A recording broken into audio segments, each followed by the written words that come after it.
Bonjour à tous, j'espère que vous allez bien.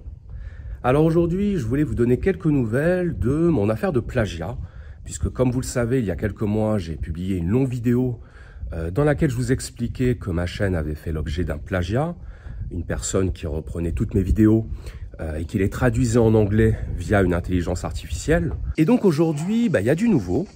Il y a du nouveau, c'est-à-dire que le plagiaire a finalement retiré toutes les vidéos concernées. Donc, ça veut dire que c'est une affaire résolue. Alors, qu'est-ce qui s'est passé?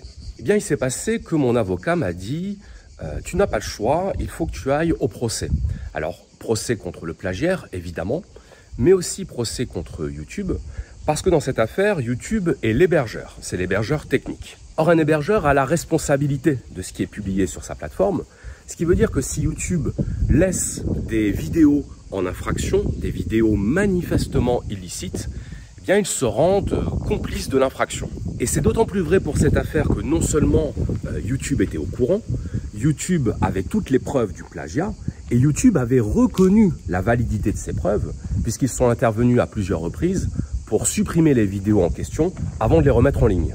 Et donc ce que m'a dit mon avocat, c'est avant de lancer les procédures judiciaires, ce qu'on va faire, c'est qu'on va envoyer une ultime mise en demeure au plagiaire pour qu'il ne puisse pas dire qu'il n'était pas au courant de nos intentions.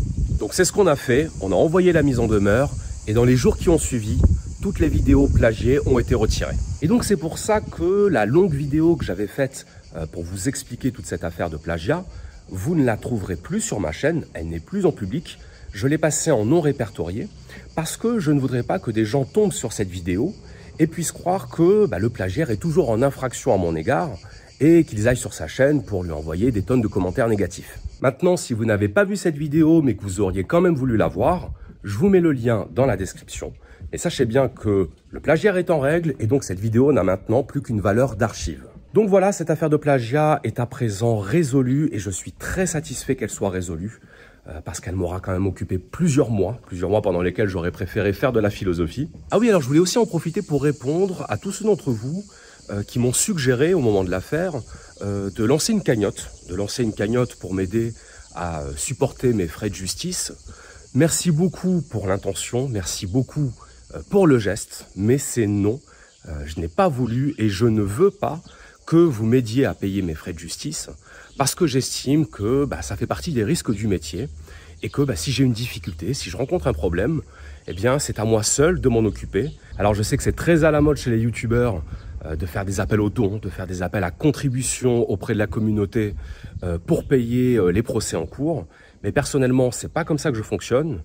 Si vous voulez me soutenir, vous avez déjà plusieurs options. Vous pouvez rejoindre ma page Patreon, vous pouvez rejoindre ma page Tipeee. En tout cas, merci énormément pour la proposition, mais tant que je le pourrai, je continuerai à assumer seul ce genre de frais.